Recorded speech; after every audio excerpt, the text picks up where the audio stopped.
2024 season নম্বর 1 পরে ball এবার কিন্তু শর্ট পিচ ডেলিভারি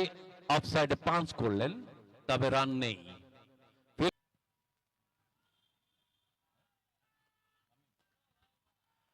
তামিম দর্শনীয়ভাবে straight drive over the top ball চলে গেল সীমানার বাইরে 6 রানের জন্য দর্শনীয় একটি 6-এর মার কম বক্সে আসার জন্য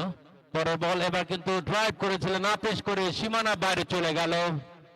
6টি রান হয়েছিল ভেতরে ঢুকছিল সঙ্গে সঙ্গে অফসাইডে পাঞ্চ করলেন অফ ড্রাইভ করলেন স্টাম্পের উপরে ছিল সঙ্গে সঙ্গে ড্রাইভ করলেন লেফট ড্রাইভ বল চলে গেল সীমানার ওপারে দ্য জিমনেসিয়াম এবং গেম বক্স এই কথা বলতে না বলতে চমৎকার ড্রাইভ অন ড্রাইভ বল চলে গেল ডিপ স্কোয়ার লেগের উপর দিয়ে সীমানার বাইরে 6 রানের জন্য এবার কিন্তু প্রান্ত পরিবর্তন করে খেলেছেন ড্রাইভ করেছেন তবে অন ড্রাইভ লং অফের উপর দিয়ে চলে গেল সীমানার বাইরে উপযোগী দুটি 6-এর মার অনেকগুলো বাউন্ডারি মেরেছেন উপযোগী 4 নম্বর বাউন্ডারি ওভার বাউন্ডারি চলে আসলো ওই তামিমের ব্যাট থেকে এবার কিন্তু ডিপ পয়েন্ট অঞ্চলের অনেক উপর দিয়ে চলে গেল সীমানার বাইরে 6 রানের জন্য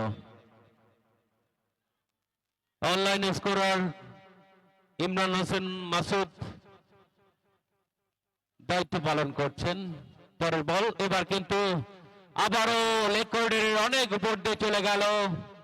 ডিপ স্কোয়ার লেগের উপর দিয়ে সীমানার বাইরে 6 রান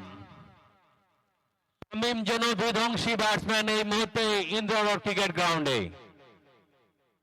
মোটামুটি 360 ডিগ্রি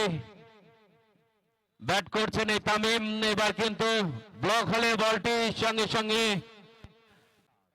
এই রানটি আসলো তামিমের ব্যাট থেকে উপযোগী 5টি 6-এর মার এসছে এই তামিমের ব্যাট থেকে তামিম যেন বিধ্বংসী মাঠের সব প্রান্ত দিয়ে সীমানা ছাড়া করবার একটা প্রয়াস তামিমের ব্যক্তিগত সংগ্রহ 44 টুর্নামেন্টের নিয়ম অনুযায়ী কোন ব্যাটসম্যান যদি অর্ধশত রান করেন সেক্ষেত্রে রিটায়ার হার্ড হয়ে যাবেন তামিম 44 রানে অপরাজিত পরের বল স্টাম্পের উপরে ভালো লেন্থের বল সঙ্গে সঙ্গে আপিস করে খেললেন বল চলে গেল ব্যাকওয়ার্ড স্কোয়ার লেগের উপর দিয়ে সীমানার বাইরে এর সাথে তামিমের অর্ধশত রান পূর্ণ হয়ে গেল এবং তিনি সেই টুর্নামেন্টের নিয়ম অনুযায়ী রিটায়ার হয়ে গেলেন